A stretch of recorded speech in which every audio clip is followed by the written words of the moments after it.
Hello and good morning to you. You have such a great crowd. We're thankful for you. Thankful for your presence this morning. Thankful for your enthusiasm and singing out. We're so thankful and blessed by you. We're especially blessed by God, and what a great opportunity it is every week to begin the week by giving Him thanks and praise and adoration that He is so much due. Thank you so much for your well wishes and especially for your prayers. Just while we were out sick week before last and we're away from you on Sunday as well.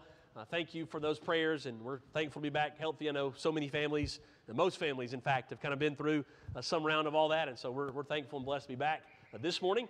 And we're so thankful for the James Wires and him being able to fill in on short notice last week. If you have not already, would you make plans to drop him a note in the mail, send him a card of thanks? His address there at the church in Winfield is in the bulletin. He preached there for, I think, close to 4 decades, 30, 40 years, something like that, and so he is an elder there now. And thankful so much for his ability and time to come preach. And we enjoyed his lessons from home last week, and so thankful for him and all the encouragement he gives. We do wish you well this week in terms of Thanksgiving. If you're traveling, please be safe and know that our prayers are with you in that regard. And we pray that we'll see you Tuesday night at 6 as we meet to study during the week this week because of the Thanksgiving holiday. In Africa, the dung beetle kind of stands out as a unique insect. Because of how it collects the droppings of antelope. The beetle itself is kind of a special insect in all of Africa. You look at places especially like Egypt and how they will kind of venerate these as a god, consider these a part of their system of gods. And they find the droppings of antelope, they roll them to their dens, the females do, and when they have their babies, the baby beetles eat the dung of the antelope to get off the ground and begin their journey as a beetle. Now, what's interesting about that is there's plenty of antelope dung around that they can find, but there's also an elephant reed plant. And its seed, when it drops from the husk of the plant, the seed is the same size as antelope droppings. It's the same color, it's a similar texture, and it especially has the same scent as antelope droppings. So here's the thing. Almost every insect and animal is repulsed by these seeds. They won't eat them. They won't get near them because they stink. They smell like dung. But dung beetles are attracted to these seeds, and they'll take the seed, they'll roll them into their nest, and they're getting them ready for their babies to eat on that, and yet they don't know what they're doing is actually planting a seed for this elephant reed to then take root. They've been deceived thinking this is the real thing, and they roll it to their lair, and it grows into a plant instead of nurturing their young. Well, National Geographic caught real-life footage of a female dung beetle rolling one of these seeds. You can see this is a seed here based on the top there where it had been in the plant. It's rolling one of these seeds to its nest. There's a big pile of antelope dung, of droppings, and it picks the seed and it's rolling it back to its nest, and it's intercepted by another beetle who's going to fight for it. Just think about that for a moment. 2 beetles are fighting over a seed that they think is dung when there's a whole stash of the real thing, and they're fighting over the fake version of it. Just think about that for a moment. How embarrassing would it be to tell them, hey, do y'all know you're getting duped? This is not going to sustain you, and yet you're fighting over it. So I guess the question is, are they alone in the world in doing that? Don't we recognize that we human beings are just as prone to first get deceived as to where we can find fulfillment? And then we also get caught up in the toil, the striving, the competition of fighting over that which is actually deceiving us, has duped us. Think of how much happens in order to compete over the riches and the wealth and the things that wealth can buy. And yet it will never fulfill us and never be what we need most in life. We think about that principle. We might be tempted to say in an audience like this, but Joey, we're good people. We're Christians here, and we're kind of immune to that temptation, right? Don't you know that we're not evil? We're not money-hungry people? What would Jesus say about that? Remember, Jesus would say, and just interestingly enough, talking about a seed, the seed of the word falling into hearts, that there will be some people who receive the word with enthusiasm. They obey it. They become a Christian.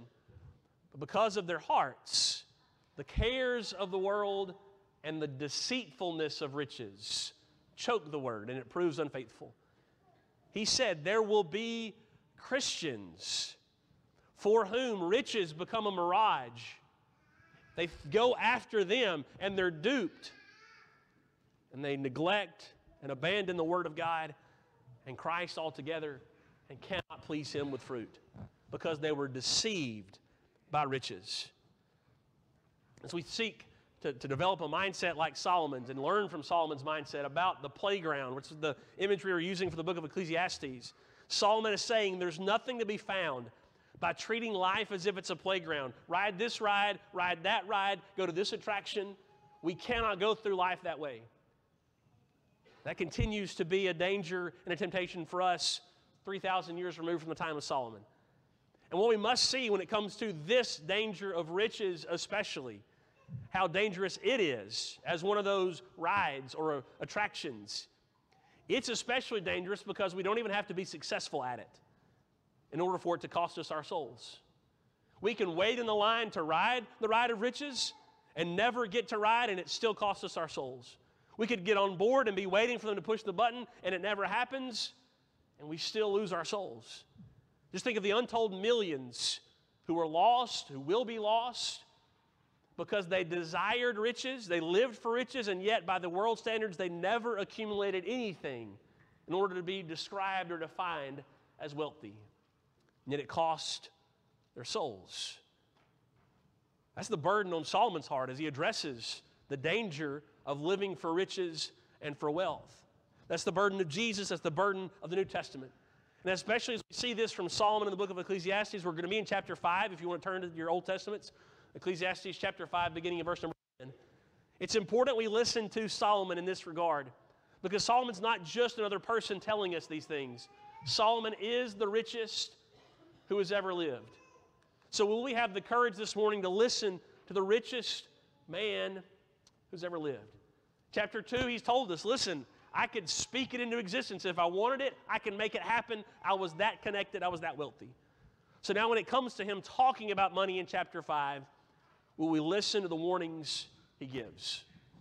So beginning of verse number 10, we're going to look at 7 things, somewhat quickly, just kind of looking at them by the verses, 7 reasons that we can know that pursuing riches is a meaningless endeavor.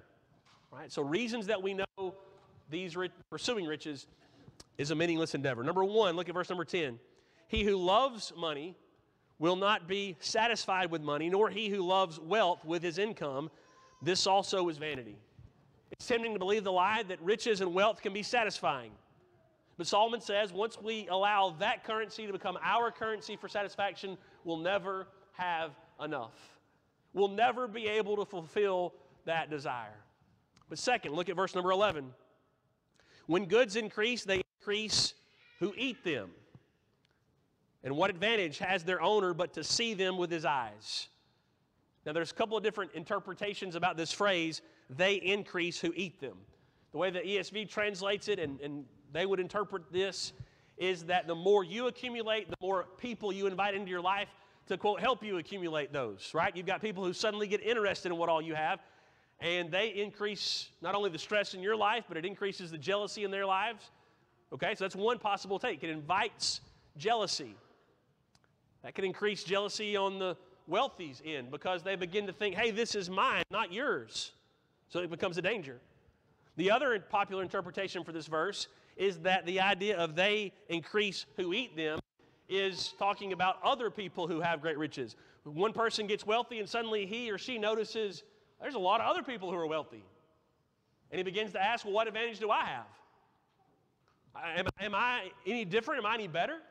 So it can increase jealousy on our part, and the more we accumulate, if we become, and when we become, jealous toward others. You remember what the 10th commandment is, the original 10 commandments given at Sinai? We're prone to say the Old Testament law, the 10 commandments, were all outward actions, that they dealt less with the heart. And yet the 10th command, you may remember, was, you shall not covet. Later in the New Testament, Paul would say, Colossians 3 verse 5, that covetousness is idolatry. So in the 10 commandments, the last commandment was, you shall not covet what your neighbor possesses.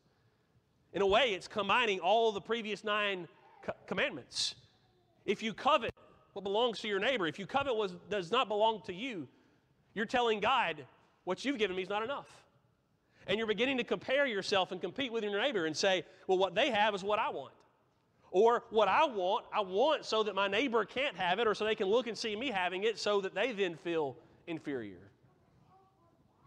When we focus on riches, we begin to feed greed. It also invites jealousy and those strained relationships because of that. Verse number 12, number 3. Sweet is the sleep of a laborer, whether he eats little or much. But the full stomach of the rich will not let him sleep. There is a grievous evil that I have seen under the sun. Riches were kept by their owner to his hurt. See, the laborer, the poor laborer, he might sometimes go without a meal. He might have to sleep on an empty stomach, but he still rests because he's working and he's laboring and he's just content. Doesn't matter if he's full or not, he still sleeps well. But the rich man can have this luxurious, full meal, full stomach, and yet he still has anxiety because he's hoarded it all for himself. He's kept it for himself to his own harm. And so while we might believe the lie that riches ease anxiety, when we focus on riches for the source of satisfaction and meaning, they quickly cause harm and danger. They increase anxiety. They increase threats. So the poor doesn't have those same concerns. And so he's able to sleep soundly at night. Number 4, from verse number 14, those riches that he hoarded to himself, to his own harm, verse 13, those riches were lost in a bad venture. He is the father of a son, but he has nothing in his hand. We might believe that riches can last in this life, that whatever I accumulate and whatever I hold on to, it's going to last the course of this life. And yet Solomon is saying he held on to it, it caused him harm, and then he lost it all. We need to remember that riches are lost every single day, whether it's by being stolen, mistreated by others, or misplaced by our own carelessness. They can be lost. See, greed loves to convince us that money can be made overnight. You can become wealthy overnight. You hit it big, you do this, you do that. And yet Solomon is reminding us it's far more accurate to remember that riches are lost often overnight than that they are gained overnight. Verse number 15, observation number 5. As he came from his mother's womb, he shall go again naked as he came, and shall take nothing for his toil that he may carry away in his hand. This also is a grievous evil. Just as he came, so shall he go.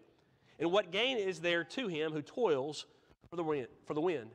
Not only might we buy the lie that riches last in this life, but we might think that somehow accumulating riches means something for life after death. And Solomon is saying it won't matter. That you won't even carry your clothes on your body to life after this one. That just as you came into the world naked from your mother's womb, so too you'll leave this life with nothing that you possess. Doesn't matter what our net worth is leading up to our death, as soon as we breathe our final breaths, that net worth is always 0. Verse number 17. Moreover, all his days he eats in darkness and much vexation and sickness and anger. So we might think wrongly that riches will solve life's problems. I can sleep comfortably, I can live comfortably because look at what all I have. And yet he's saying there are plenty of rich people who eat in darkness because they're afraid, they're depressed, their lives have been made difficult.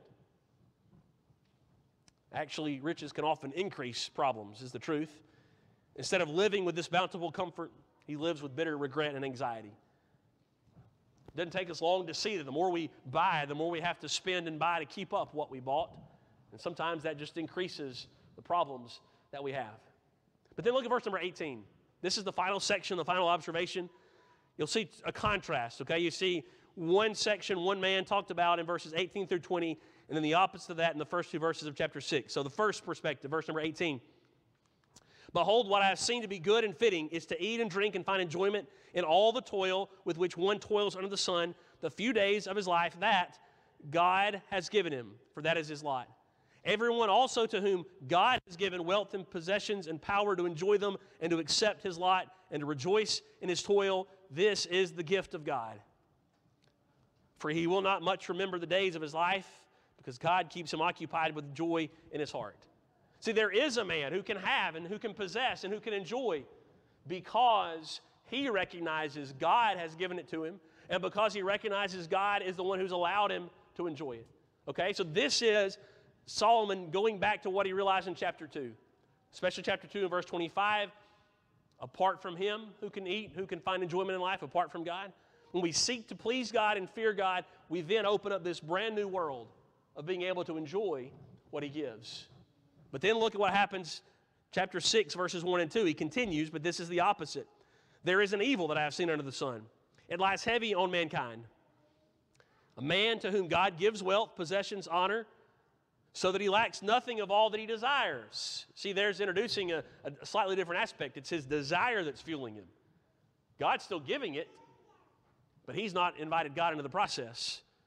Yet God does not give him power to enjoy them, but a stranger enjoys them. This is vanity. It's a grievous evil. See, there is a path to enjoying what we possess, but it's only by starting with God, with fearing God, seeking to please God, instead of focusing on the things that we do possess. We cannot imagine that somehow the more we accumulate, it'll be automatic that we'll get to enjoy it. We can enjoy it and will enjoy it when our true joy is found in God and from God. Thinking about some of these ideas, several of them, but especially that point number 6, that the more we spend, the more we have to keep spending to maintain what we spent. I remember a sermon from when I was middle school or high school, and that was the point being made. It was being stressed. The more you buy, the more you have to keep on spending. And I remember the preacher used the illustration of a boat. You buy a boat, you have to keep buying to keep up the boat and store the boat and fix the boat and all that. And I don't remember the sermon because it was just an exceptional sermon. It was the best sermon or anything like that. As far as I remember, it was a quote, normal sermon on these kind of things. I remember it, though, because of what happened the day or two afterward. That was preached on a Sunday, and on the Monday afternoon or the Tuesday afternoon, I don't remember exactly which, my parents and I had our directory picture with Olin Mills, had that scheduled at the building. And so we were dressed up, and we were sitting in the hallway waiting to go back and have our picture made, and in walked, at the same time, a couple, an elderly couple, and it's not a stretch, it's not any kind of guess or inappropriate kind of observation to say, everyone assumed they were the wealthiest family in the church. Just, they were the wealthiest couple. Just makes sense. And so we sat there, we had our small talk pleasantries. Hello, how are you doing? That's about all we shared in common. We didn't talk much. And then she said, you know he's right, don't you?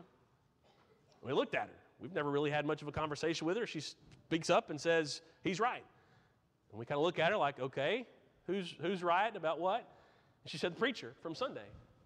He said and stressed, the more you spend, the more you have to keep spending to take care of and to fix what all you bought.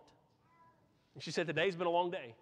We've had the phone company at our house all day trying to fix the phone line that we had to run in order to be able to have an elevator at our house. So here we had the wealthiest family telling us, don't focus on riches. Don't get caught up in what you can buy because it'll keep on costing and causing more problems. The more you spend, the more you have to keep spending. It can create more and more problems. You may have seen in the news this week, the past week or two, another company is kind of going under, costing a lot of people a lot of billions. This is a cryptocurrency exchange company. My understanding is they didn't really possess any, quote, cryptocurrency, that digital currency. They just helping other people buy it. And so people would invest and spend their money with them. They would hook people up with that. And what happened is customers started figuring, hey, they're in bed with some of these other companies, and I'm wondering, are they using my money in those other companies, my investment? So, hey, can you just give me my money back? And once they started doing that, this company, FTX, didn't have enough liquid to be able to give all the customers their money, and it went poof, belly up, filed bankruptcy. Net worth at the time of bankruptcy, $15 billion with a B. This guy's, the CEO, former CEO, is trying to sell his house in the Bahamas, 9-bedroom house, I think, for like $39 million.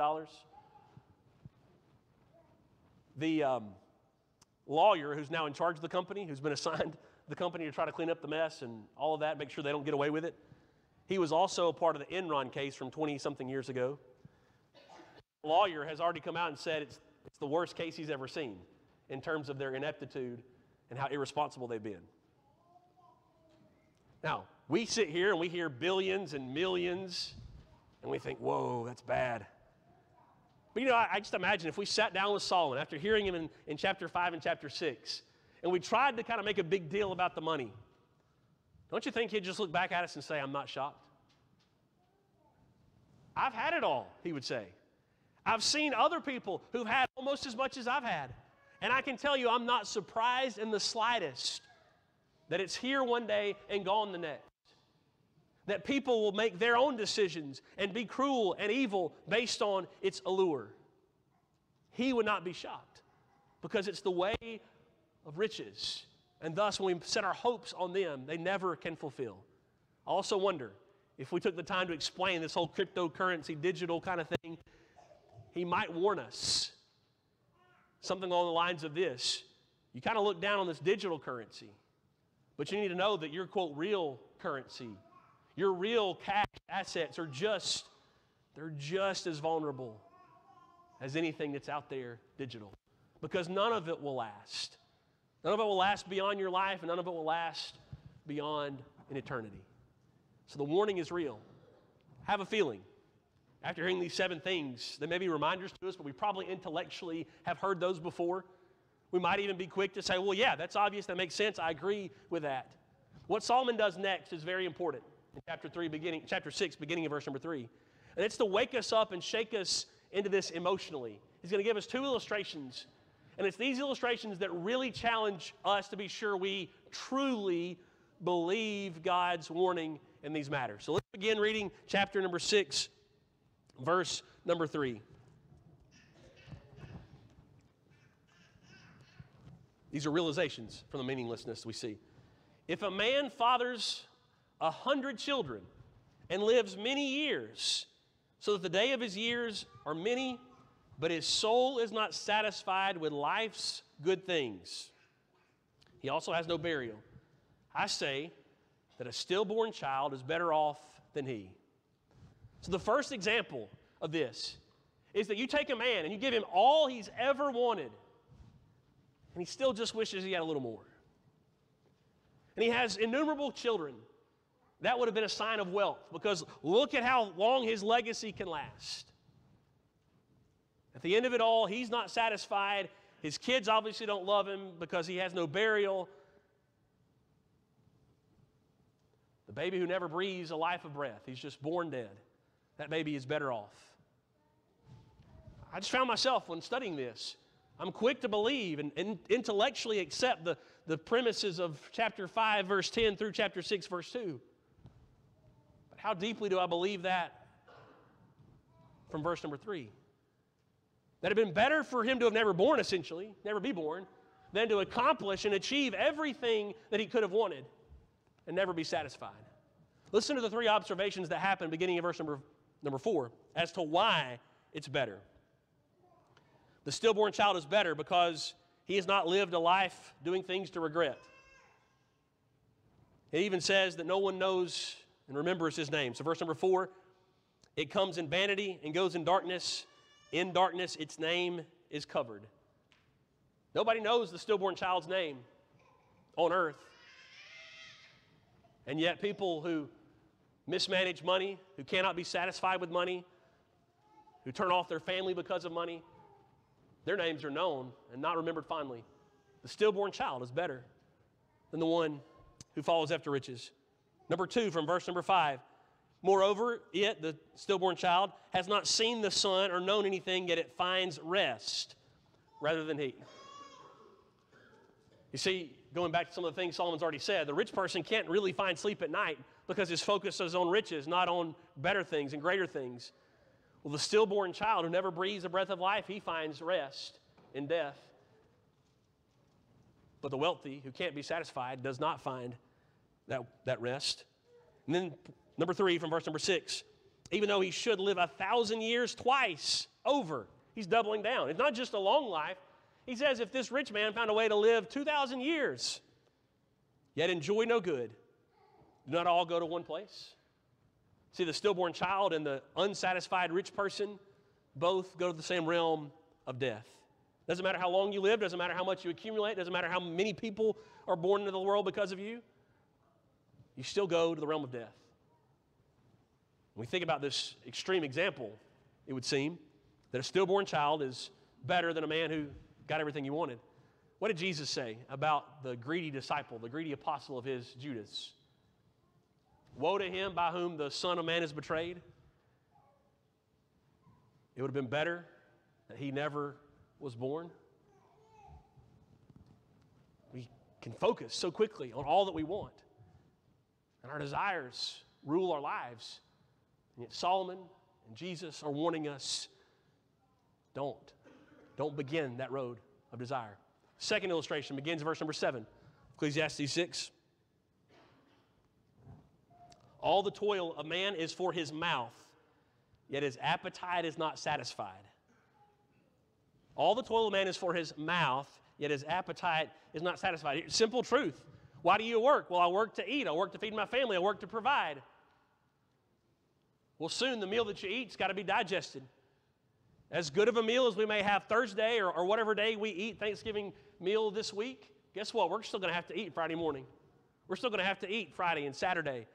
As good as the meal may be, it will not fully satisfy us. We'll have to go back and keep eating again.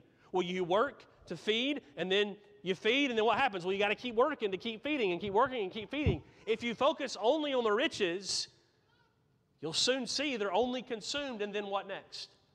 So I love verse number 9 because it's a bit of a transition verse, but it's also just a universal observation, all right? Better is the sight of the eyes than the wandering of the appetite. This also is vanity and a striving after wind. He's introducing the idea of contentment. Better is the sight of the eyes. It's better to look at and be thankful for what I have than to keep consuming. But then he says this is vanity. It's because he has not yet introduced God in verse number 10. So here's where I think he's going with this, is that every person who's living and who's paying attention and trying to kind of do what's right and good is probably going to have the realization of verse number 9. Hey, you know it'd be better if we just appreciate what we have instead of trying to hoard it.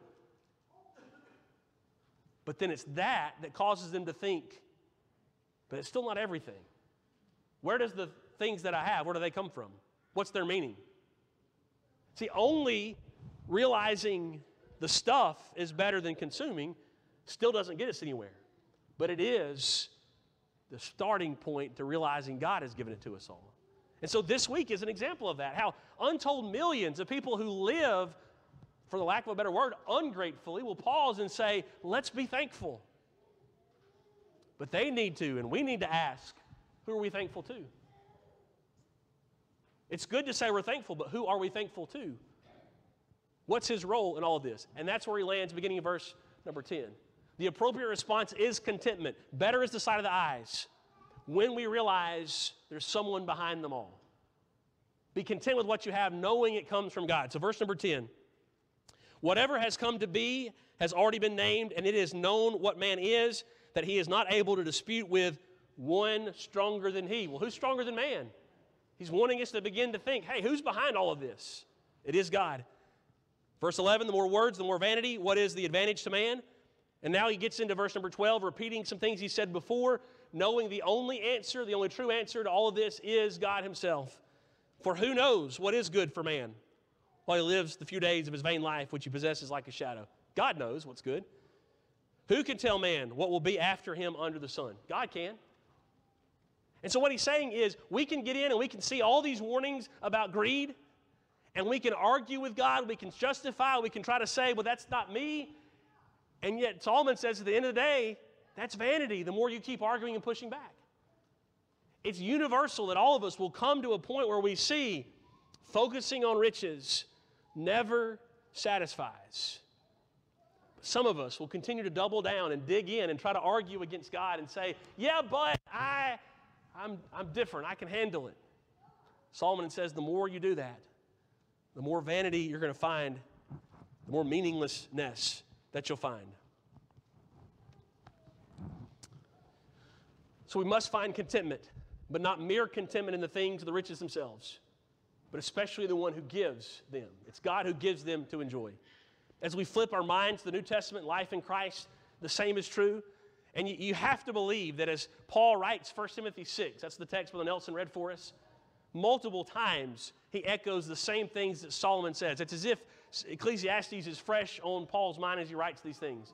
Listen to what Paul says, 1 Timothy 6. He's warning Timothy, don't give in to the desire for riches, because you've got some people who will pursue godliness or a life of, quote, preaching the gospel because they think it'll give them great gain. Here's the truth, though. Verse number 6. But godliness with contentment is great gain. It's not merely contentment. It's godliness with contentment is where gain is found. Listen to verse 7. For we brought nothing into the world, and we cannot take anything out of the world. That's straight up Ecclesiastes 5 and verse number 15.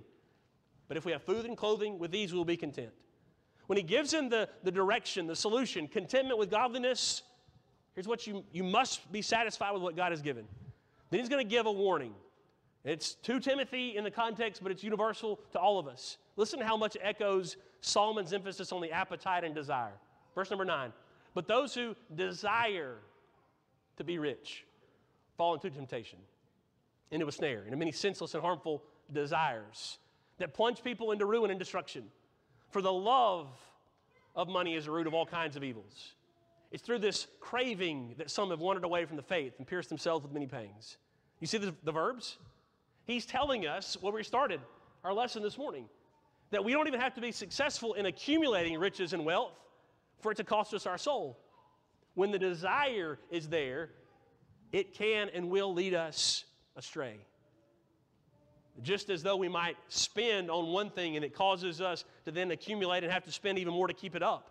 So too, beginning down the road of desire and craving for riches invites more and more sin, more and more evil, more and more destruction and harm into our lives. Notice verse number 10, how it closes with this word picture. First, it's reflexive. They've pierced themselves. All right, we're doing it to ourselves. We're harming ourselves when we fall after these desires. But then he gets pretty graphic. They've pierced themselves through with many pangs, many wounds. Keep harming yourself. Stings, bites, those kind of images.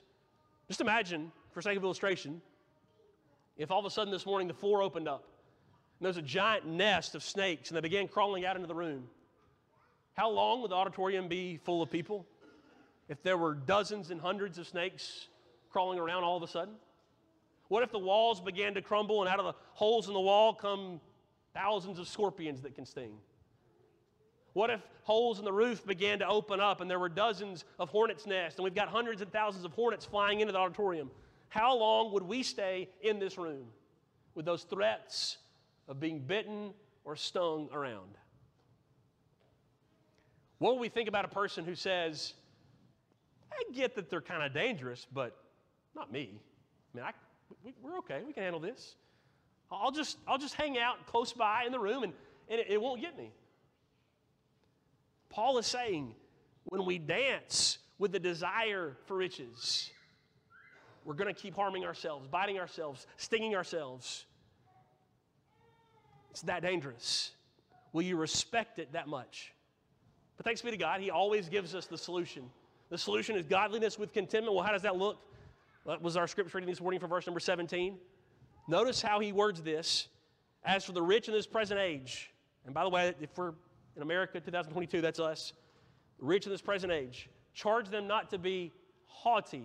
Don't be prideful. Don't think that it's because of you, nor to set their hopes on the uncertainty of riches, but on God, who richly provides us with everything to enjoy. You hear how he echoes Ecclesiastes? God is the one who's giving you everything and giving it to you to enjoy. So don't look at the stuff, look at the one who's behind it all. Give your focus and your hope, your future, to him who gives it to you. When you have that, you can do verse 18, which is to do good, to be rich in good works, to be generous, to be always willing, always ready to share. And it's this, verse 19, thus storing up treasure for themselves as a good foundation for the future, so that they may take hold of that which is truly life. He's telling us there, this is how you store up for yourselves treasures in heaven. They can't be touched by the things of this world, but instead you're living for what is eternal and what does last, instead of for that which will not last. It's good to say we're thankful. It's good to express that in words. But when we want to see contentment in action, gratitude in action, it's always to be generous, to be giving, to give it away because of the one who's given it to us. So this morning, the question for each of us is to be sure that we are satisfied with the riches in Christ. Do you enjoy the riches of God in Christ Jesus, His grace and forgiveness and mercy toward you? If you don't enjoy them, if that's because you're not a child of His, you've never obeyed the gospel and put on a baptism, let today, this morning, be the day you do that. Maybe you've made that decision, but you've been tempted and drawn away by other distractions, pursuing after riches or anything else that would lead you away from God. You don't have to stay on that path. You can come back to Him. He wants to forgive you. If you have those needs, please know that we're here for you, as God is. Would you come as we sing?